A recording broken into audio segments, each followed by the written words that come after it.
What is up, humans? Welcome back to my channel. Today I'm going to be carving for you guys this beautiful piece of crystal opal. Got lots of nice little flashes in there. You can really see the color on the side. It's got some good greens in there, and I see some red as well. When you measure this piece out, it turns out to be 14 millimeters by 12 millimeters.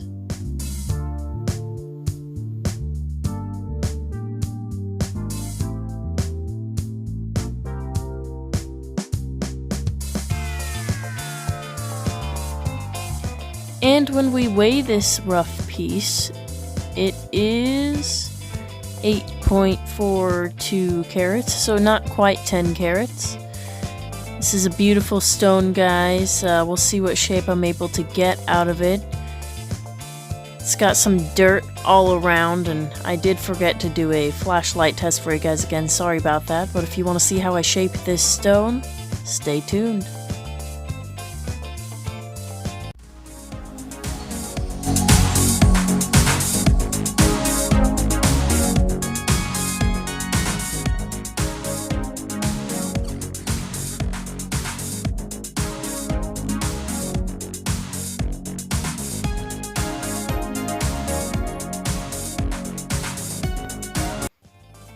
Before we get started with anything, it's important to wear glasses and a dust mask for small particles when carving opal. Now, starting on my 800-bit diamond grit tip, I am just polishing this away at lightning speeds. I had high hopes for this piece. At this point, I had a nice dome on it, and I was pretty happy with it. But later in, right about here, as you can see, a crack developed in the top, right there. And I was like, dang. So I had to flatten out the face. So that's why you see me here just grinding down the face. I'm just trying to get that crack out of there as fast as possible before it ruins the rest of the stone. And I did end up doing just that. But I did have to sacrifice quite a bit of height out of the stone, but I got a nice triangular stone shape out of it, and that's just what we ended up with. Now I am going to start carving it on my Nova point here. This is my black Nova point. It's the coarsest of the Nova grits that I have, and I'm just doing some more shaping on it.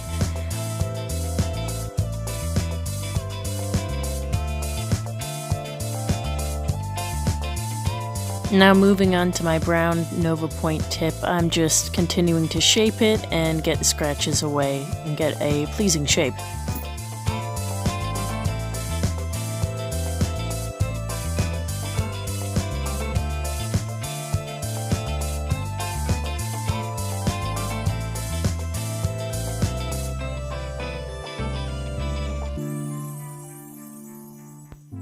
Moving on to my gray Nova point, starting to polish it and really just making sure to get those scratches out.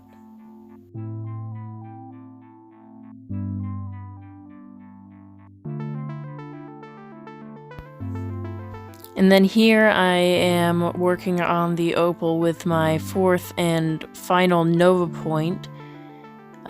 Really trying to make sure that there's no scratches visible in it at this point.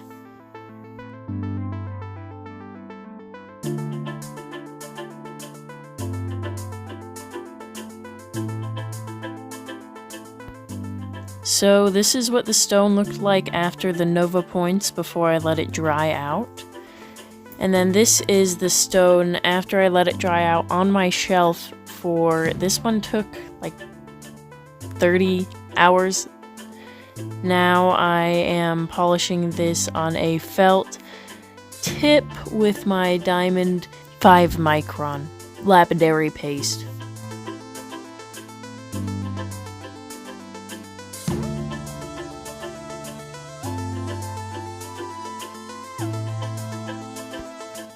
So here, I just want to show you that I do tape my felt tips to my paste, and just showing you that It's a 3.5 micron lapidary paste there.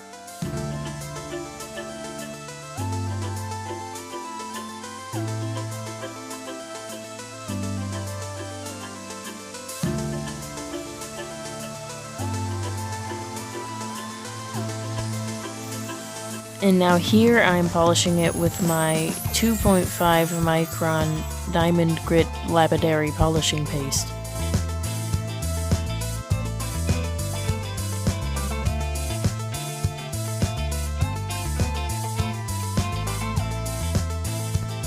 Now I am going in with my 1.5 micron dimond grit lapidary paste.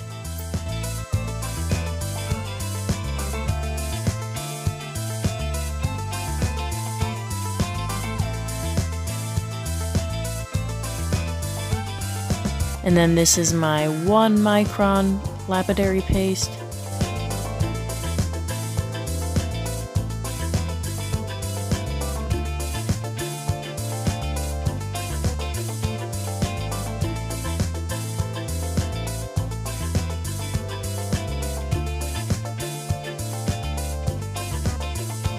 This is my 2.5 micron lapidary paste.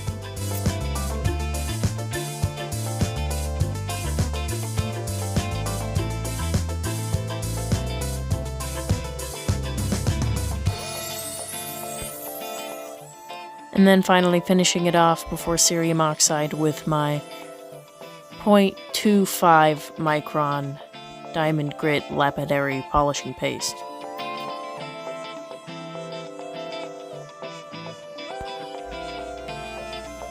Alright guys, now this is the finished stone. It really is a stunner. It might not pick up as well on camera, but in person it just shines with honeycomb power from all directions. You got really strong red, yellow, and orange colors, as well as a nice forest green, bright greens, and not a whole lot of blue, but really just a lovely, lovely crystal honeycomb here. Before the Nova points after the shaping, its weight was 2.10 carats.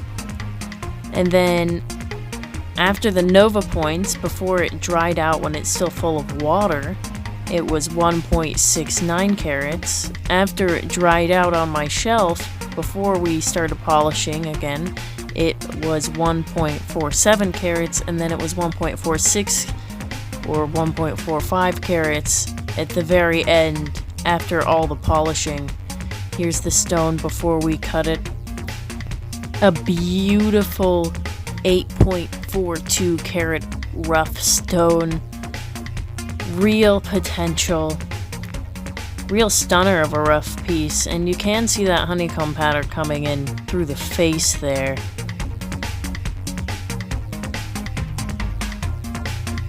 And then the stone after we cut it, just absolutely gorgeous. I couldn't be happier with this stone.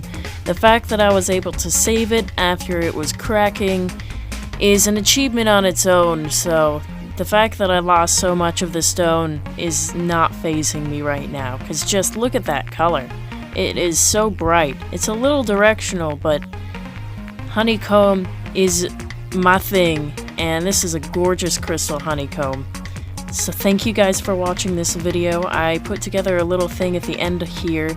This is a couple of times that I dropped the stone during polishing, because I do drop the stone a lot, especially with my one-handed technique. So that's something to keep in mind. And then this is the stone through a couple of the phases of the polishing, if anybody was curious about what these lapidary pastes are really doing. It's not like a huge difference. It is definitely subtle, but I have an appreciation for where it gets me. This is our painting of the week. This is a tree, kind of foresty, over the chasm kind of a painting.